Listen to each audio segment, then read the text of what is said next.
Y quiero que usted se ubique en 1 Juan capítulo 2, versículos 27 y 28, que es donde vamos a estar trabajando en esta mañana.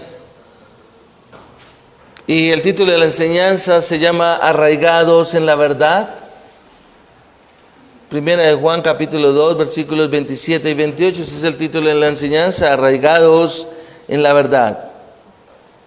Y el punto aquí tiene que ver con la permanencia de los creyentes dentro de la vida a la que han sido llamados, el mantenerse firmes en medio de una situación tan adversa como la que estaban pasando los lectores de esta carta, a quienes el apóstol Juan les escribió, y a que tuvieran esperanza, fueran fortalecidos, como Pablo también ora en Efesios capítulo 3, versículos 16 al 19, fortalecidos en lo íntimo de su ser. También el apóstol Pablo en el capítulo 1, versículo 17 dice: pido que les des el espíritu de sabiduría y de revelación para que te conozcan mejor y que ilumines, dice el apóstol Pablo, los ojos del corazón, dicen algunas versiones, o del entendimiento, para que sepan a qué esperanza han sido llamados. Ese es un punto central dentro de la vida de un creyente, y es saber qué es lo que está esperando, hacia dónde está puesta su mirada. Pero el concepto de la esperanza espiritual es análogo a encender una luz resplandeciente en un lugar oscuro, para que en el momento en que se ilumine, digámoslo así, de manera espiritual, nuestras perspectivas, nosotros podamos darnos cuenta que nos está iluminando el alma y que nos produce verdaderamente gozo en el corazón el saber lo que la Escritura está diciendo. La esperanza realmente en un creyente aporta vida y felicidad en medio de un mundo que está manchado por el pecado y lleno de muerte. Y cada vez que miramos noticias, anuncios, todo está contaminado por el pecado. Sin embargo, es muy lamentable que la mayor parte de la gente no sepa nada de las ventajas y de los privilegios que realmente llega a producir una verdadera esperanza. Lastimosamente, aún dentro de la iglesia, dentro de creyentes, parece que no existiera esperanza. Los incrédulos simplemente no cuentan con ninguna, como lo escribe el libro de Hebreos, una segura y firme ancla del alma. Pero un creyente se espera que tenga esa ancla del alma, realmente, como lo describe la Escritura. Es más, lo único realmente que poseen son vanas fuentes de seguridad. Y hoy en día uno ve como aún personas que conocen del Evangelio tienen sus vidas centradas en vanas esperanzas. Conocen del Evangelio, pero su esperanza está centrada en cosas efímeras. Otros, desafortunadamente, hablando en términos generales, están centrados en tal vez lo que le puede producir un narcótico o el alcohol. La gente está esperando que abran los bares, las discotecas, los lugares de rumba, los lugares donde puedan desahogar completamente todo aquello que en este último año se ha reprimido. Pero esa es la manera como la gente quiere sentir de que tiene una esperanza efímera. Otros lo han volcado en el sexo, en la diversión o en el materialismo, en relaciones a un nivel superficial, y además podríamos decir de un deseo centrado plenamente en el hombre para un futuro mejor. Pero lastimosamente todas estas falsas esperanzas, iglesia, solo son espejismos espirituales que se desvanecen al instante cuando esta vida termina. Y creo que lo que menos quiere la gente centrar su mirada es en una esperanza que le brinde seguridad y confianza. Esperanza para el mundo es un simple deseo basado en el anhelo o en un plan, pero no está cimentado en las promesas de Dios, en las cuales siempre están declarando la verdad y que es fiel a su palabra. Y ese es el problema, que muchas personas no ven este libro realmente como la fiel promesa de Dios, donde podemos colocar completamente toda nuestra confianza y nuestra absoluta seguridad. En estos últimos días vemos que han desaparecido completamente la información de todos los contagiados y todo, porque ahora la esperanza se volcó fue en la vacuna que ya llegó. ¿Y cuándo puede ser colocada esa vacuna? Para que la vida de las personas vuelva a el ritmo de vida que llevaba completamente. Pero realmente la esperanza bíblica no es un deseo, iglesia, sino una realidad futura garantizada por el Señor. Y es ahí donde quiero que usted centre la mirada en estos dos versículos. Si usted observa, el apóstol Juan, escribiéndole a sus oyentes, él les está afirmando algo en lo que ellos los habían puesto un poco a tambalear, similar, igual a lo que vemos hoy en día, y es con respecto al Espíritu Santo. Observe que él dice: y en cuanto a vosotros, la unción que recibisteis de él permanece en vosotros. Y creo que el problema estaba en que se les estaba mostrando de que solamente quienes eran poseedores de aquella unción eran aquellas personas que habían logrado, digámoslo así, estar en un nivel más alto de desarrollo que los que estaban en un menor nivel de conocimiento.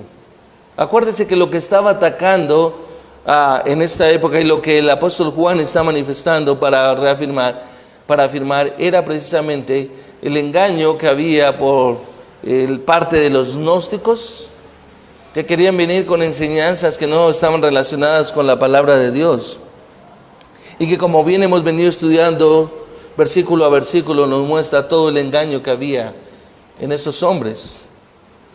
Y como bien lo estuvimos observando en nuestra última enseñanza con respecto a los falsos cristos, a los falsos maestros, hoy en día la iglesia está pasando por unos momentos bien difíciles en toda esta situación. Permítame, le leo un artículo. Dice, voy a leer solamente una porción de este artículo. Dice: el aval de personalidades evangélicas a la ideología de género.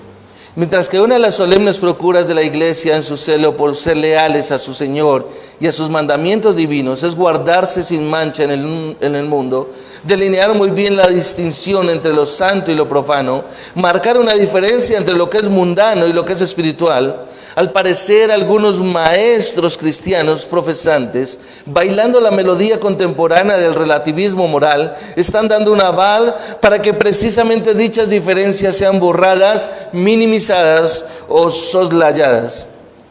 Sus ideas son alimentadas del espíritu del mundo, y a su vez estas alimentan el espíritu del mundo desde una perspectiva supuestamente cristiana. Usted debe advertir que estos maestros no son frontales en su aval al pecado, sino sugerentes, ambiguos, escondidos detrás de una reputación antes obtenida, y en su caso más preocupante, aprovechando la confianza que despertaron por declararse maestros de la reforma.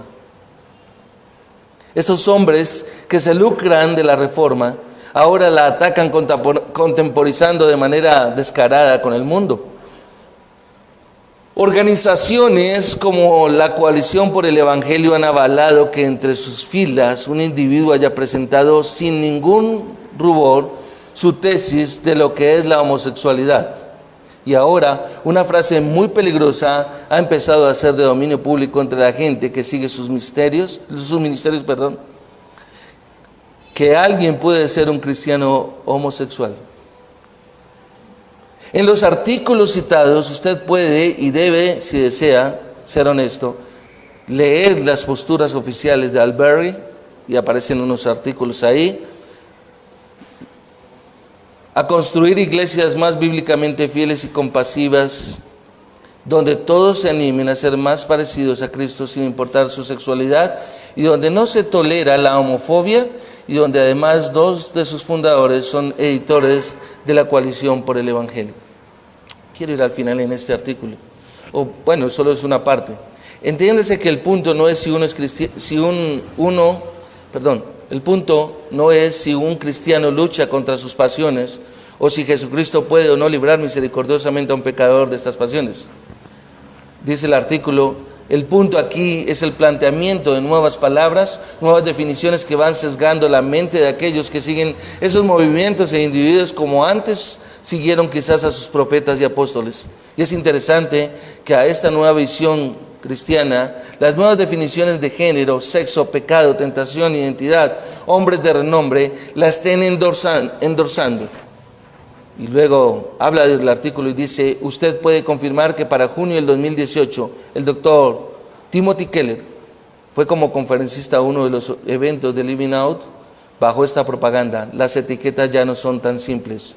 Hoy se anima a los jóvenes a abrazar la fluidez tanto en su identidad de género como en su orientación sexual. El asunto ha venido ahondando de una manera sistemática y firme, influyendo más personalidades influyentes.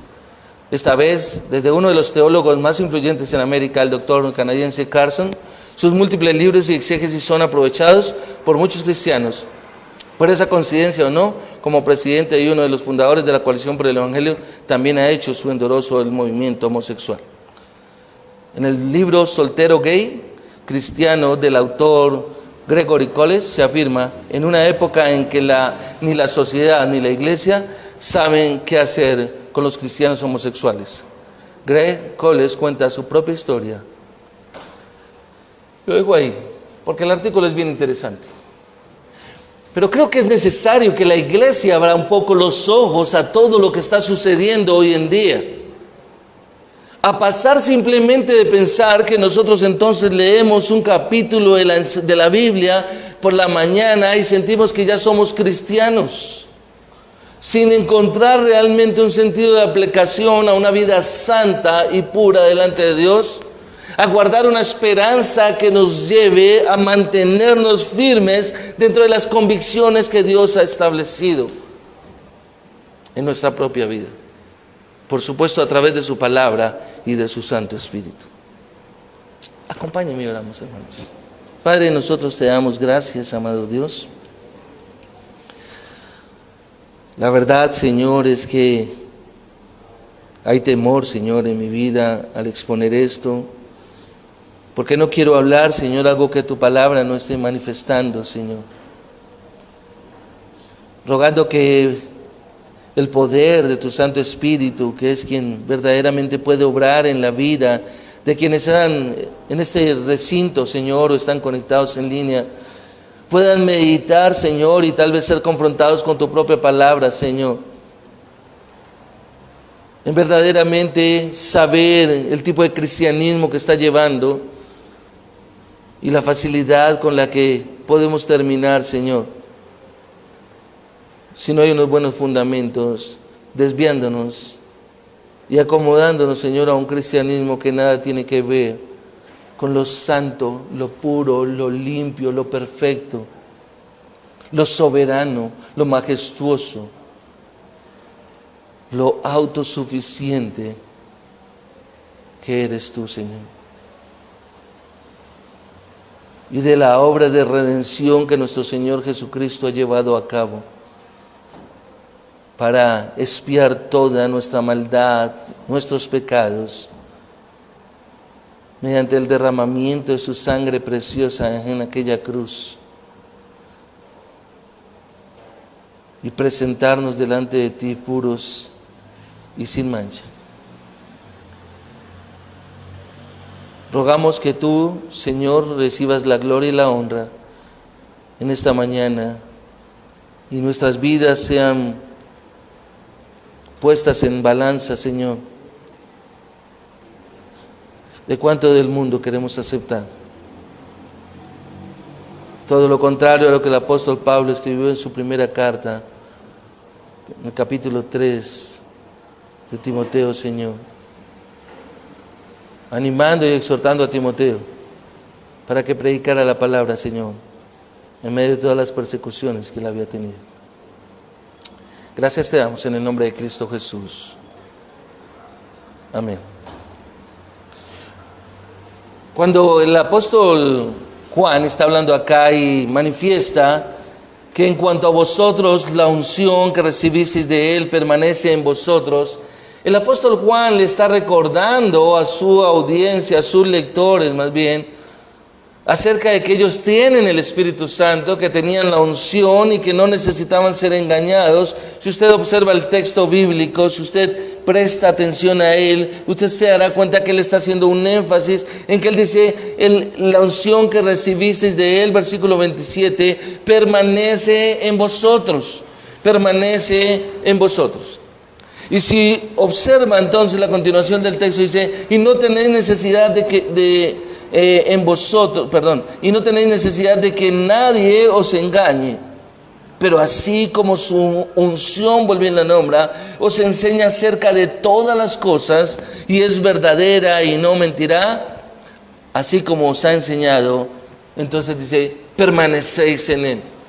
Versículo 28 luego dice, y ahora, hijos, permaneced en él, para que cuando se manifieste tengamos confianza y no nos apartemos de él avergonzados en su venida. Y si usted puede darse cuenta, el énfasis que el apóstol Juan está haciendo aquí en esa porción de la carta, en estos dos versículos, está haciendo un énfasis en la necesidad de permanecer. Pero ¿qué es a lo que él se refiere en permanecer? ¿Cuál es esa necesidad de permanecer? Bueno, la palabra permanecer se traduce viene del verbo en el griego meno, que significa morar o mantenerse. Se trata de un término que el apóstol Juan usa con frecuencia en todos sus escritos, es decir, en el libro de Apocalipsis, en sus epístolas, como también en el Evangelio de Juan. Entonces vamos a ver 3 puntos acá importantes en cuanto a la necesidad de permanecer, la seguridad que está brindando, pero que tiene que estar marcada o anclada, como lo mencionaba en la introducción, con respecto a la verdad bíblica. Y por eso quise llamarle a esta enseñanza arraigados en la verdad. Y para información de ustedes, ese va a ser nuestro eslogan para todas las conferencias que vamos a llevar, si el Señor nos lo permite, de aquí en adelante, anualmente, en la cual nuestro lema será arraigados en la verdad, ser identificados en que somos una iglesia que vamos a estar esforzándonos por estar agarrados completamente de la verdad, y esa va a ser nuestra identidad, arraigados en la verdad. Pero esa necesidad de permanecer, como ya le estaba diciendo, nos lleva a ver que el apóstol Juan lo primero que les dice es cómo pueden estar arraigados en esa verdad. Y es que la unción permanece, es el primer punto que nosotros podemos encontrar acá. Y él está diciendo, el Espíritu no se va. Ahora, él les estaba hablando de la unción. Y hoy en día, lastimosamente, encontramos que la gente cree que la unción la recibes un domingo o un sábado o entre semana en una conferencia, y bueno, después tal vez en 2 o 3 meses volverás a otra conferencia para volver a recibir la unción. Pero es un desconocimiento y precisamente viene de unas malas enseñanzas donde muchas personas están convencidos de que, por ejemplo, hay 2 clases de bautismos, que está el bautismo en el Espíritu y está el bautismo en agua. Pero la Biblia ni siquiera nombra 2 bautismos. Si usted va a la carta a los Efesios, en el capítulo 4, y usted va y se ubica ahí, usted va a encontrar que dice, un solo Dios, un solo Señor, un solo bautismo. Y realmente lo que la Biblia está enseñando es que hay un solo bautismo, que es el bautismo en el Espíritu Santo. Y que ese bautismo se ha recibido por medio de la obra de nuestro Señor Jesucristo, en la cual nosotros hemos sido ungidos, hablemoslo de esa manera. Si usted va a la carta de los Efesios en el capítulo 1, por favor, y lee los versículos 13 y 14 de la carta a los Efesios.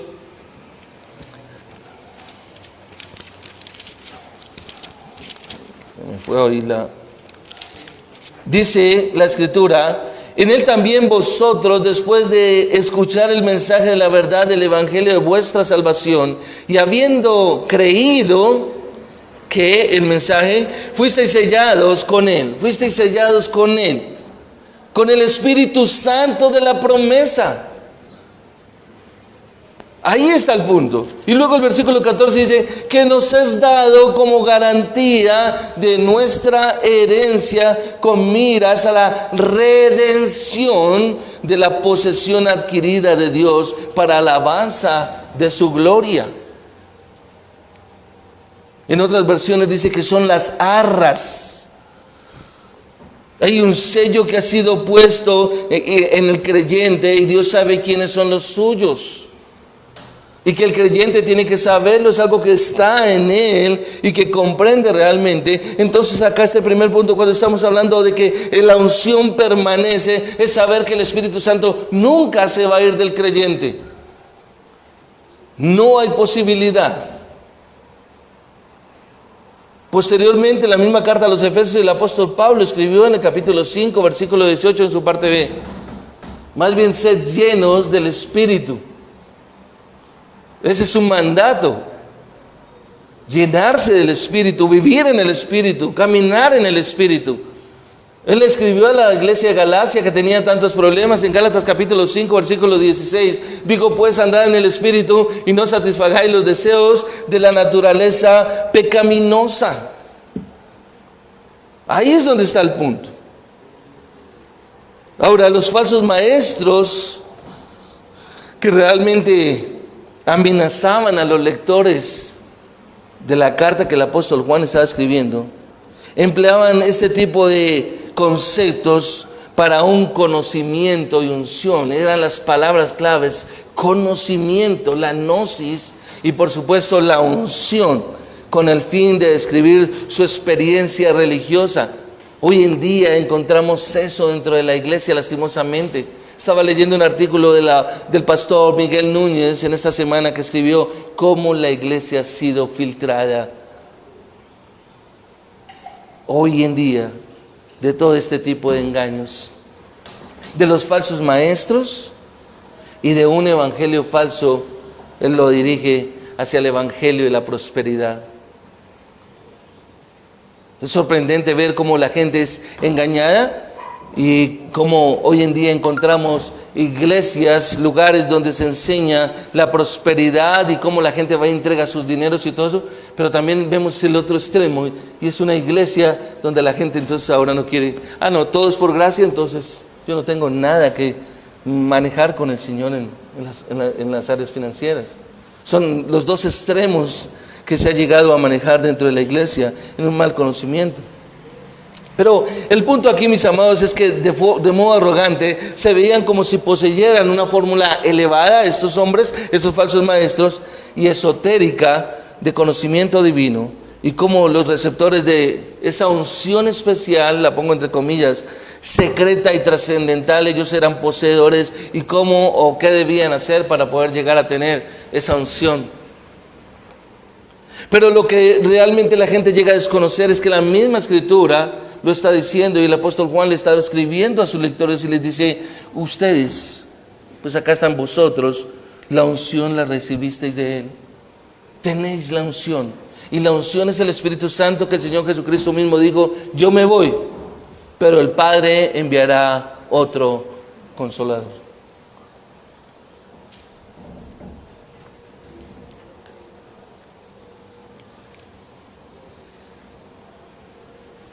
El punto es que estos falsos maestros estaban como mostrando de que estaban enterados como de la verdad en la cual ellos habían sido iniciados, en la cual otros no poseían, es decir, unos niveles de conocimiento en los cuales unos tenían como que esa unción especial, pero otros no.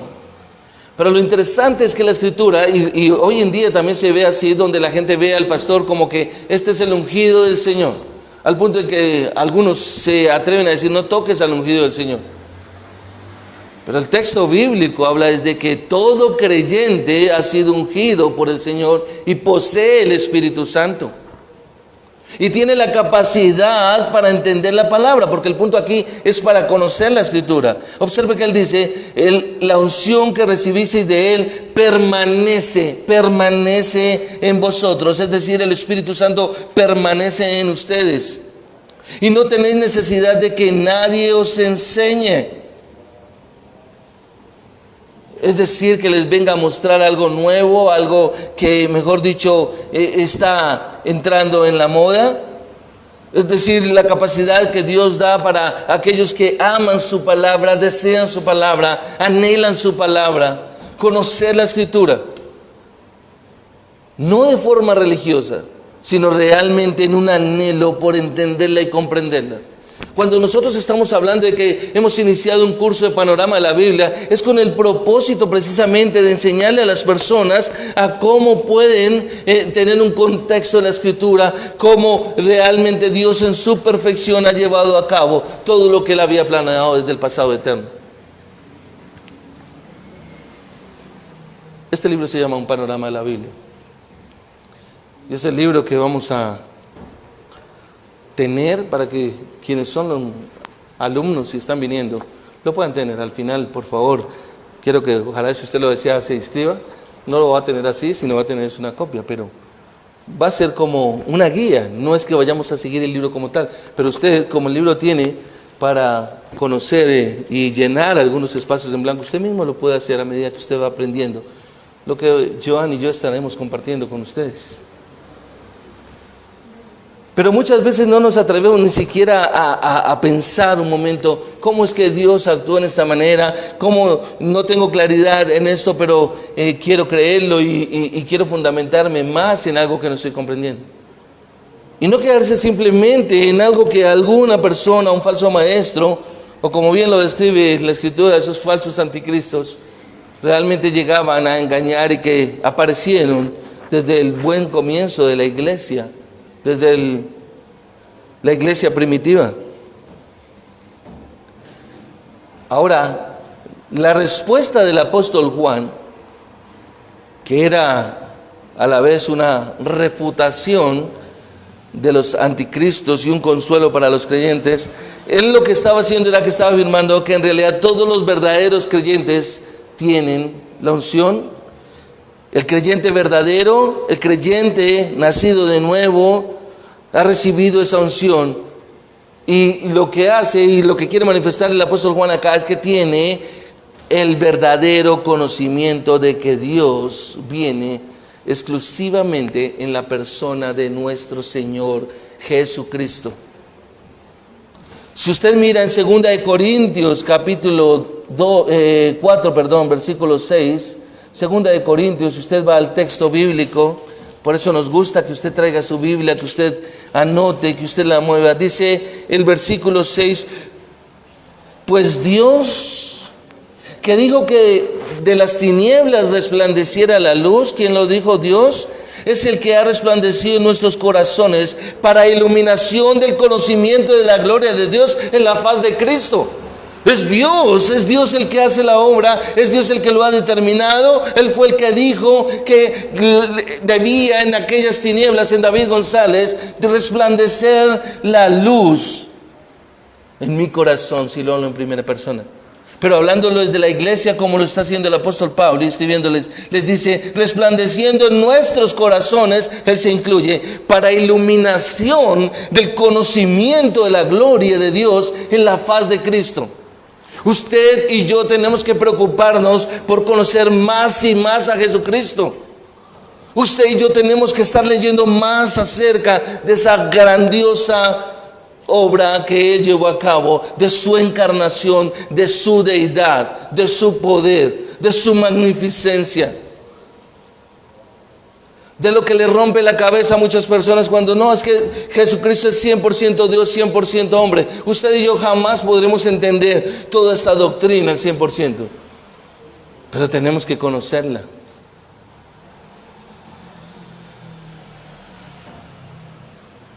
En Colosenses capítulo 2, versículo 3, si usted va un momento ahí, Colosenses capítulo 2, el versículo 3,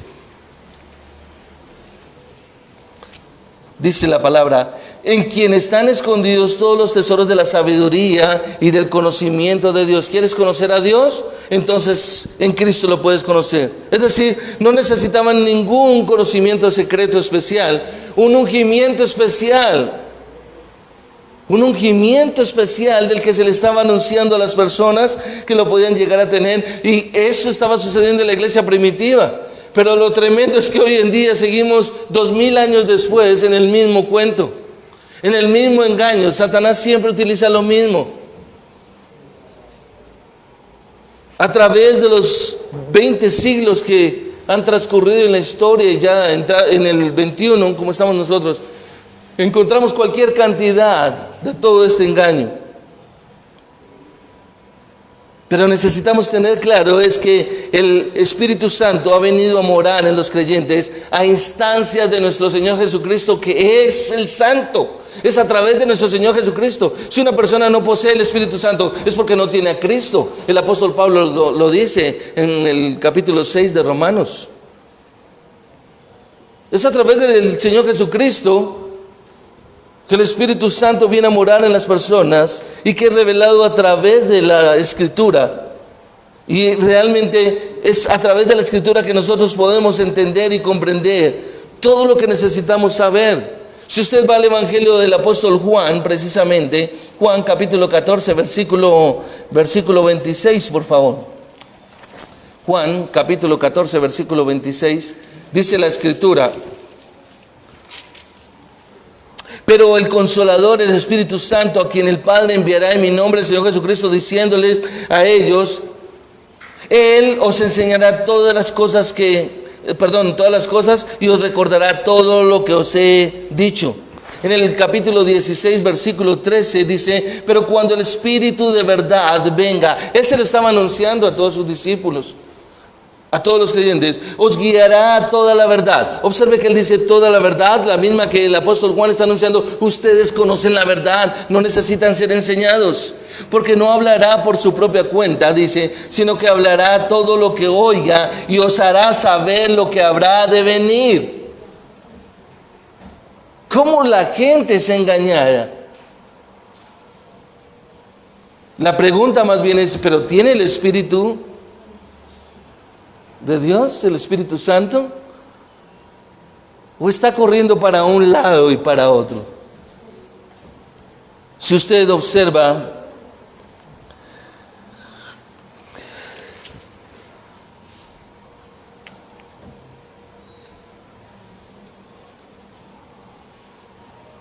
regresando a primera de Juan,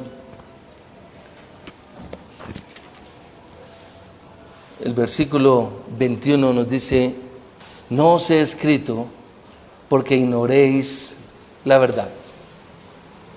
Hay veces creemos que solamente el que no sabe algo es el que necesita leer. El que no tiene conocimiento de algo es el que necesita estudiar. No, al contrario, mi amado, entre más estudiamos, entre más conocemos, más debemos profundizar en toda la obra maravillosa de Dios. Y lo que hace el apóstol Juan es reiterarle a los creyentes aquí en este versículo 21 precisamente, que tienen el verdadero conocimiento de Dios, y a decir que no les ha escrito precisamente como si no conocieran esa verdad, porque él dice luego, sino porque la conocéis. No porque estéis ignorando la verdad, sino porque la conocéis. Lastimosamente, en los años que llevo como creyente me he dado cuenta cómo en todas las iglesias y las que he tenido la oportunidad de estar o compartir, enseñar, visitar, encontramos el mismo problema. Y es que entre más las personas llevan tiempo dentro de las iglesias, son las que menos quieren aprender, porque creen que ya lo saben todo, que no necesitan absolutamente nada, que no necesitan de estar precisamente estudiando y reforzando el conocimiento que ya tienen. Y por eso él dice en el texto bíblico, el versículo 21, porque ninguna mentira procede de la verdad. Solo la mentira se expone a la luz de la verdad, iglesia. Solo la mentira se puede exponer a la luz de la verdad. A mí me dicen muchas veces, ¿por qué no estudiamos otras sectas, otros grupos religiosos? No, ¿por qué no estudiamos más bien la Escritura? Y sobre eso entonces identificamos lo que es la mentira. Y lo que él hace concluyendo este versículo es que como una declaración axiomática, el 27, si usted lo observa, él hace lo siguiente, él dice que usted necesita, o le decía a ellos, permanecer en él. ¿Por qué? Porque observando el 21, como ya lo mencioné, ninguna mentira procede de la verdad, y la verdad es Jesucristo. Y si yo realmente estoy en ese deseo, en ese anhelo constante y permanente del conocimiento de mi Señor Jesucristo, voy a saber que ninguna mentira procede de Él. ¿Por qué? Porque algo no puede ser verdadero y falso al mismo tiempo. Esto nos conecta con el segundo punto que encontramos acá. Lo primero es, lo recuerdo, la unción que permanece. Pero el segundo punto es la seguridad de la permanencia, o la seguridad de permanecer. ¿Cuál es la seguridad que me brinda al decirme que debo permanecer en la verdad de Jesucristo? Y es el punto en el que él está colocando en el versículo 27, en su parte final. Así como os he enseñado, permanecéis en él. Es decir, cuando usted permanezca en la verdad, usted va a comprender que va a permanecer en Jesucristo, porque Él es la verdad. Hay una seguridad, hay una confianza plena y absoluta de esto. Como ya lo mencioné, permanecer viene de la palabra menó, que hace referencia a morar o mantenerse. Entonces vimos cómo el Espíritu Santo mora en el creyente, permanece en el creyente, pero como también el creyente ahora debe mantenerse en la verdad. Y si usted observa entonces ahí mismo en el capítulo 2, versículos 24 y 25, observe lo que Juan el apóstol está diciendo a sus lectores. En cuanto a vosotros, es decir, a sus lectores, que permanezca en vosotros lo que oísteis desde el principio. Si lo que oísteis desde el principio permanece en vosotros, vosotros también permaneceréis en el Hijo y en el Padre. Ahí está. Ahora, ¿cuál es el problema? El problema es cuando las personas han caído ante los falsos maestros, ante los anticristos, enseñándoles cosas que realmente no dice la Escritura. Las personas que, como usted me ha escuchado a mí, que me lo han dicho a mí las personas, es, tranquilo, no me pida que abra la Biblia. Solamente con lo que usted diga y con lo que usted enseñe, nosotros le creemos. Esa es la mentira más grande de Satanás. Hacerle creer a una persona que la persona que está aquí parada está diciendo completamente 100% la verdad sin necesidad de escudriñar la Escritura. Y por eso cuánta gente tiene el corazón dolido porque vieron un falso maestro, un anticristo, realmente ese tipo de anticristos que marcan precisamente el deseo de sacar a las personas de las iglesias. Y no, yo no quiero volver, no me diga nada más de iglesia. No me hable del evangelio. ¿Sí? Pero Juan claramente le está diciendo, lo que habéis oído desde el principio permanezca en vosotros. Y aunque Juan sabía que las verdaderas ovejas, no podían perder la salvación, como bien lo manifestó el Señor Jesucristo en Juan capítulo 10, 27 al 29, usted recordará que Él dice, mis ovejas oyen mi voz y ellas me siguen. Es decir, no pueden ser las verdaderas ovejas engañadas, no pueden perder la salvación. ¿Cuánta gente vive pensando en que va a perder la salvación? ¿A cuánto les han enseñado que si se ponen unos aretes, un vestido X o Y o hace alguna cosa en su parte física, va a perder la salvación? Pero lo que Juan hizo es exhortar a su audiencia a perseverar y a dejar que lo que habían oído desde el principio realmente fuera lo que permaneciera en ellos. Por eso la importancia de nosotros, quienes estamos enseñando, presentar un verdadero evangelio, el único evangelio. ¿Y cuál es el evangelio? Que Dios está airado con la humanidad, que Dios ha enviado a su Hijo Jesucristo en semejanza en condición de siervo hecho semejante a los hombres, que nació de una virgen, que fue crucificado, fue sepultado y resucitó al tercer día conforme a las Escrituras, como lo describe 1 Corintios capítulo 15, versículos 3 y 4. Ese es el evangelio, y sobre eso tenemos que tener la base realmente. Es decir, lo que Juan está diciendo acá a sus lectores y que tiene una implicación para nosotros hoy en día, iglesia, es que los creyentes se les está mandando a perseverar activamente en la verdad, porque este es el medio de gracia por el que son santificados. Cuando dice activamente, significa hacer estudiante de la palabra todo el resto de su vida. No es solamente decir yo llevo 20 o 30 años en una congregación y estoy ahí sentado y voy fielmente a los cultos. No, eso no es. Es estar activamente. Si usted va a Juan capítulo 8, versículo 31, Juan capítulo 8, versículo 31, iglesia. Dice la Escritura, entonces Jesús decía a los judíos que habían creído en Él. ¿Qué le decía Jesús a los judíos que habían creído en Él? Si vosotros permanecéis en mi palabra, verdaderamente sois mis discípulos.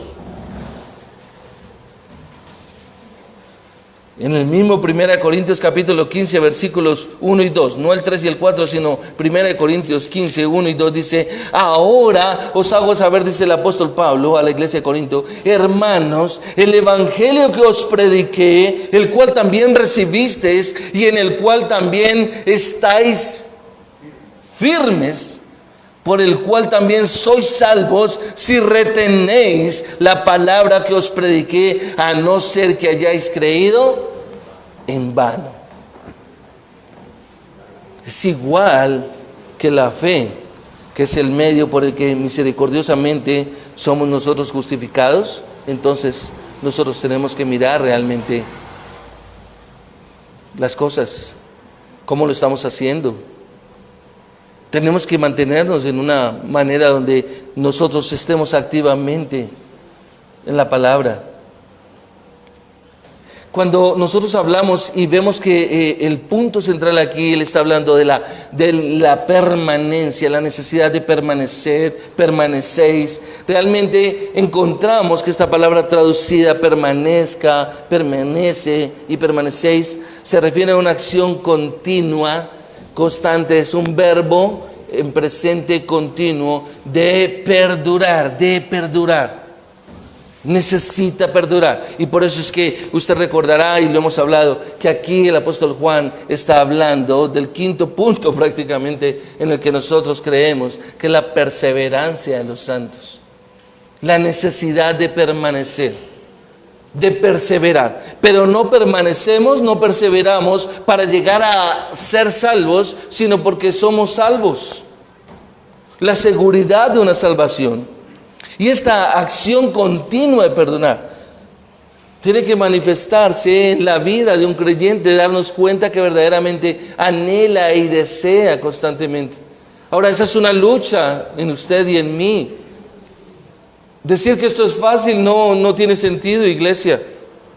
El punto es que los que perduran en lo que han oído desde el principio, como el apóstol Juan lo está manifestando, demuestran que en realidad permanece en ellos y también que ellos permanecen en el Hijo y en el Padre, como ya lo leímos en los versículos 23 y 24. Si usted observa el versículo 24, está diciendo, en cuanto a vosotros, que permanezca en vosotros lo que oísteis desde el principio. Si lo que oísteis desde el principio permanece en vosotros, vosotros también permaneceréis en el Hijo y en el Padre. Cuando hago el énfasis de la gente no puede decir yo vine acá por mi papá o por mi mamá, sino más bien venga acá, porque tal vez ellos predicaron el Evangelio, le anunciaron las buenas nuevas dentro de tanta maldad y malas noticias que hay, pero ahora usted ha tomado la decisión de yo voy a seguir a Cristo, yo voy a vivir para Cristo, yo voy a servir a mi Señor. ¿Por qué? Porque claramente nos lo muestra que el premio final para quienes permanecen fieles es desde luego lo que la Biblia nos describe, la vida eterna. Observe el versículo 25. Y esta es la promesa que Él mismo nos hizo. Juan está diciendo, mira, ¿sabes qué? Lo que vimos desde el principio, lo que hemos visto, lo que hemos tocado. ¿Usted recuerda el texto? Lo que existía desde el principio, lo que hemos oído, capítulo 1, versículo 1. Lo que hemos visto con nuestros ojos, lo que hemos contemplado y lo que han palpado nuestras manos acerca del verbo de vida. Entonces Él ahora dice, esta es la promesa que Él mismo nos hizo, la vida eterna. La esperanza de un creyente es la vida eterna. Pero no es la vida eterna que comienza cuando partimos de este mundo, sino que en el presente nosotros estamos ya disfrutando de esa vida eterna, porque es de tener una relación con Dios a través de la persona de nuestro Señor Jesucristo. Usted no puede estar esperando que yo tengo vida eterna, pero cuando yo me muera, pero yo no me quiero ir de este mundo, yo no quiero despegarme de este mundo es tan bueno. Yo tengo 54 años y hay veces estoy en el vehículo y le digo al Señor, ¿sabes qué? Cuando quieras.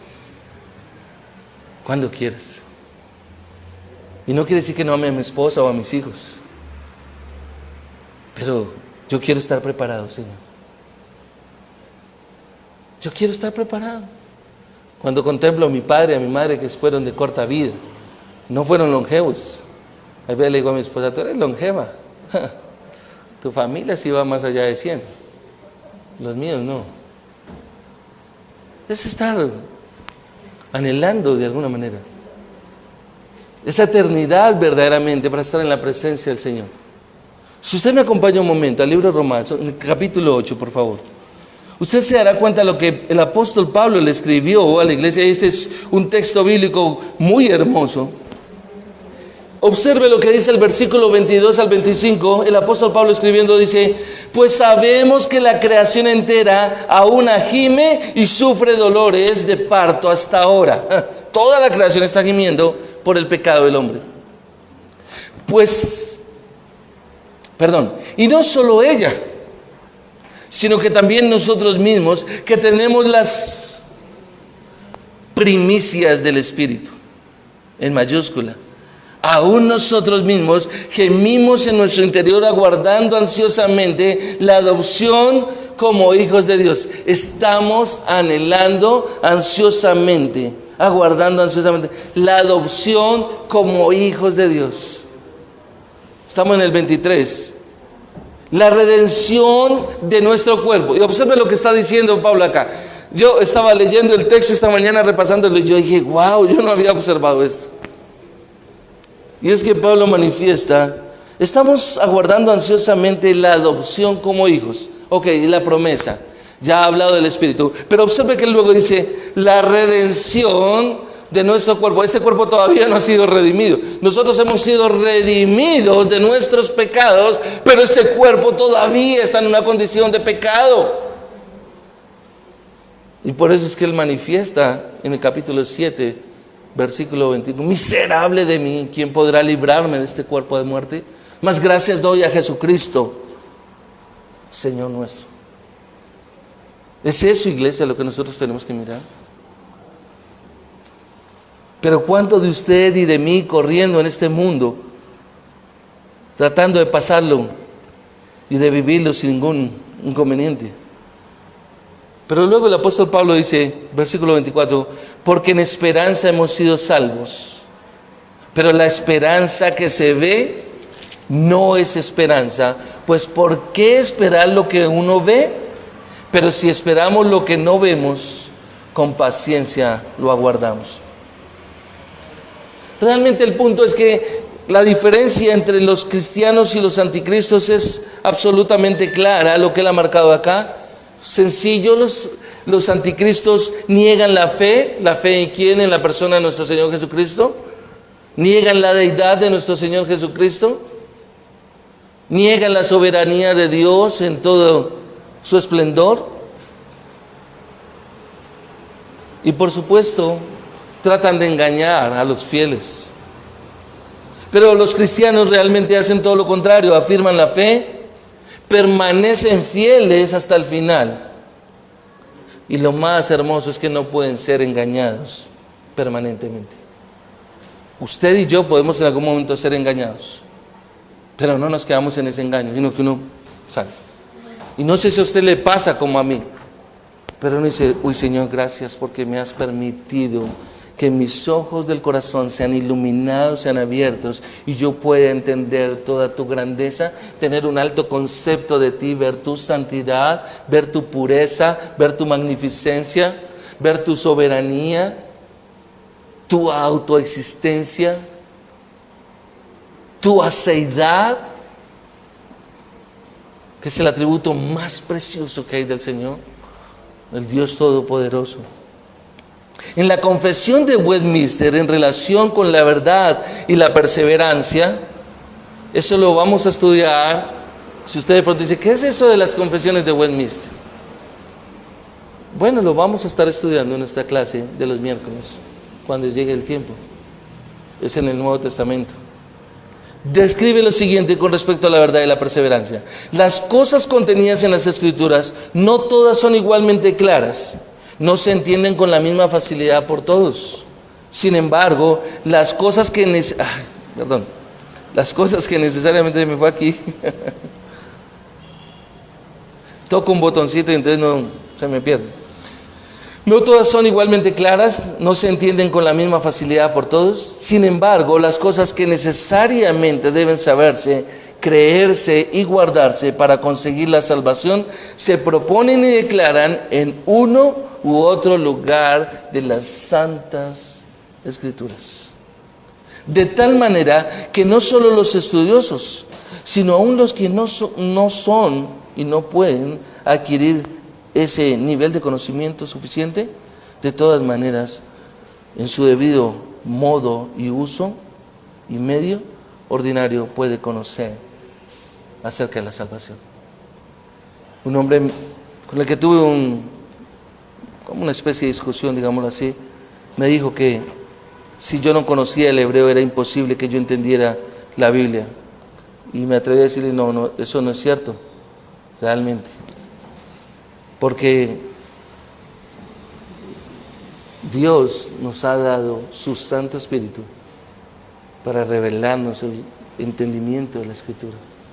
Debo estudiarlo sabiamente, por supuesto, pero no quiere decir que si no tengo el conocimiento del idioma hebreo. Obviamente él estaba interesado, era en llevarme precisamente, como ya lo he mencionado, a ser un judaizante.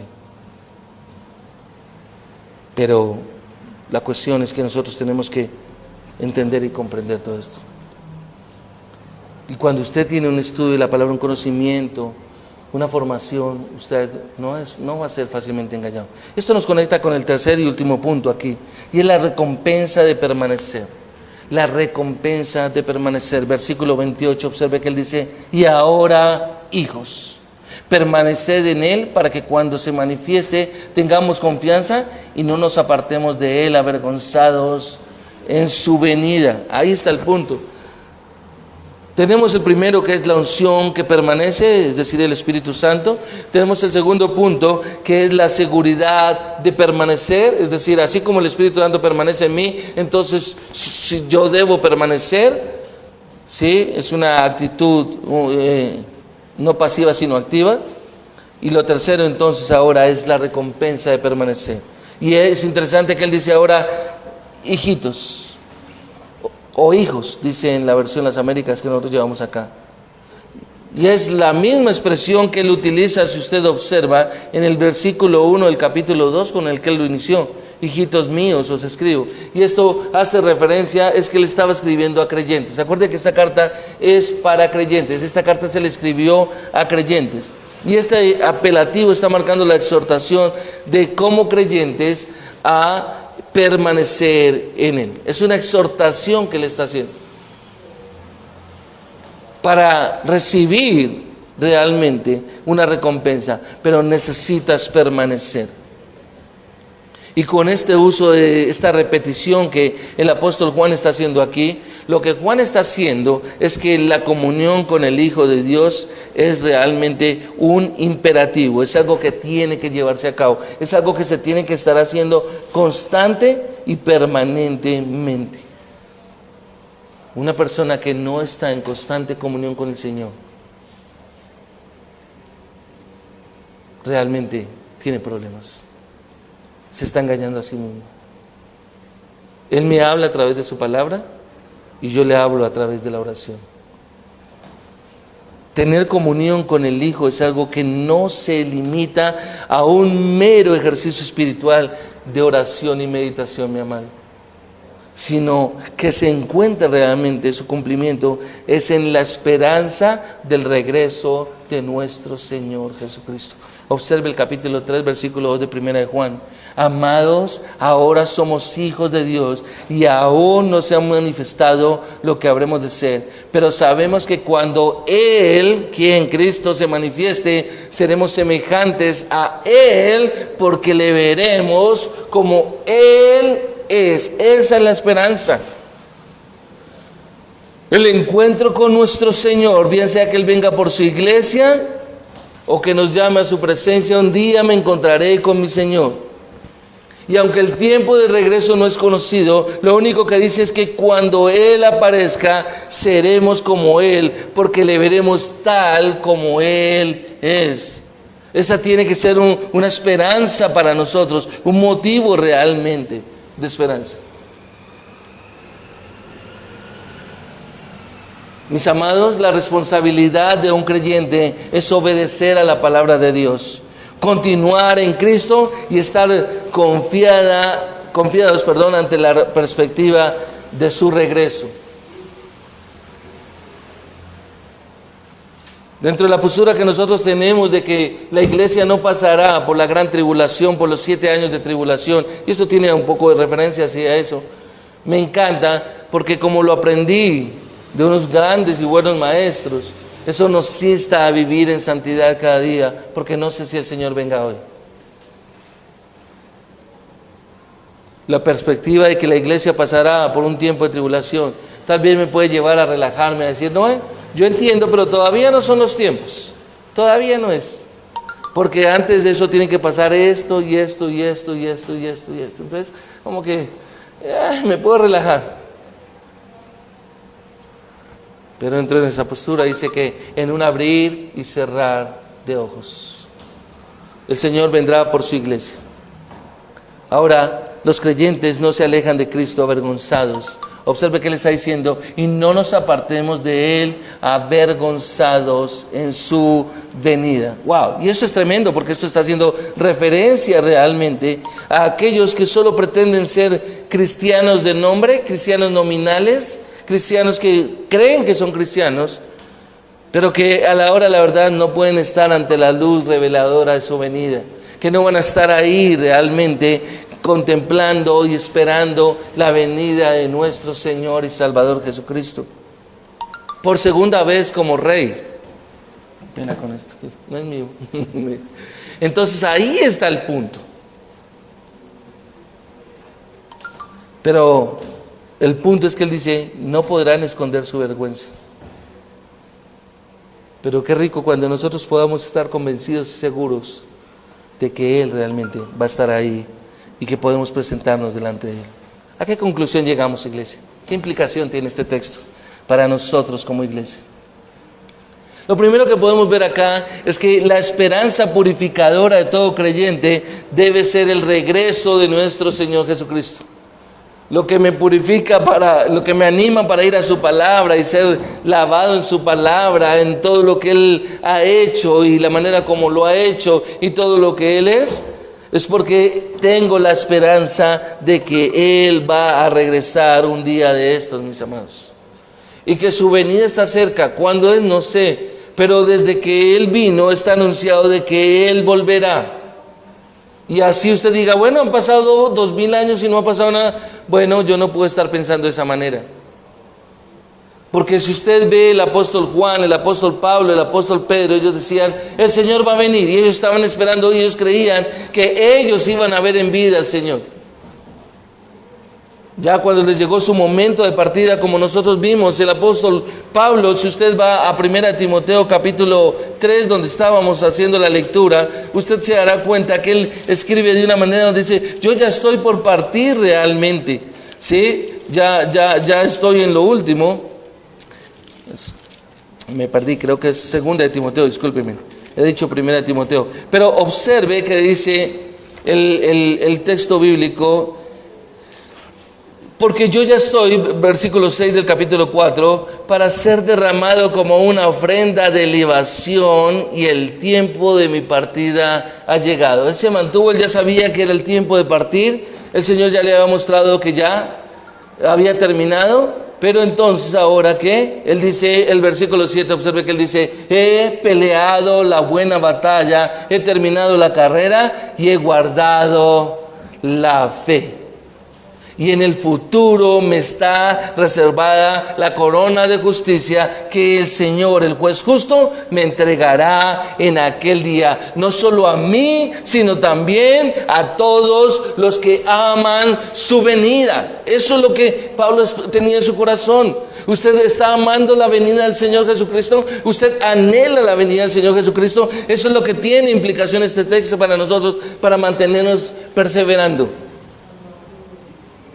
Y lo otro es que Juan utiliza esta esperanza purificadora para volver a insistir en la importancia de la prueba moral. ¿Cuál es? El amor y la obediencia a la Escritura que debe vivir cada cristiano, debe pasar todo cristiano verdadero.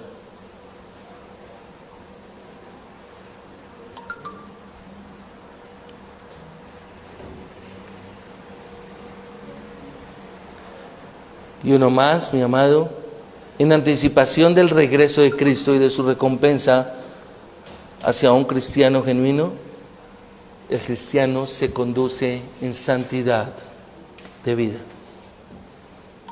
Debe vivir en santidad. No está diciendo que no pequemos, porque usted y yo, si conocemos bien la Escritura, sabemos que todos los días y a todo momento nuestra condición estamos pecando. Pero es vivir en santidad. ¿Cómo me mantengo en santidad? ¿Y sabe por qué, iglesia?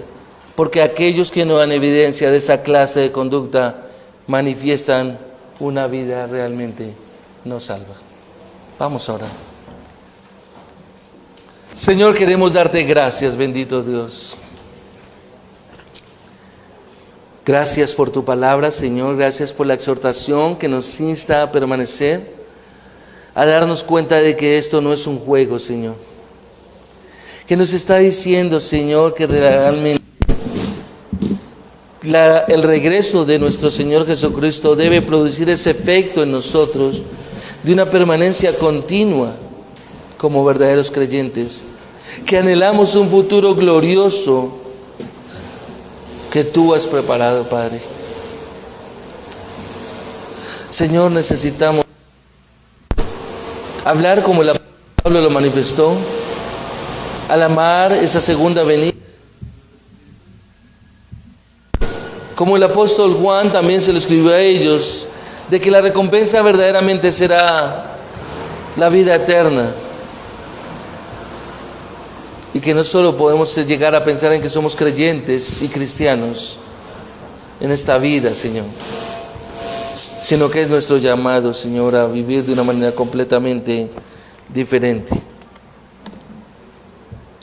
Padre, gracias por ser paciente para con nosotros, por ser tan misericordioso de no tratarnos como nosotros merecemos, y por instarnos a través de tu Santo Espíritu, por medio de tu Santa Palabra, a esforzarnos por permanecer en Cristo. Y que aunque si dependiera de nosotros, nosotros perderíamos nuestra salvación y nos apartaríamos por nuestra condición, tú has colocado tu Santo Espíritu precisamente para guiarnos, dirigirnos, llevarnos, exhortarnos, consolarnos, animarnos a permanecer en la verdad. Porque todo esto es parte de esa preciosa obra de salvación que tú llevaste a cabo en nosotros. Gracias te damos en el nombre de Cristo Jesús. Amén.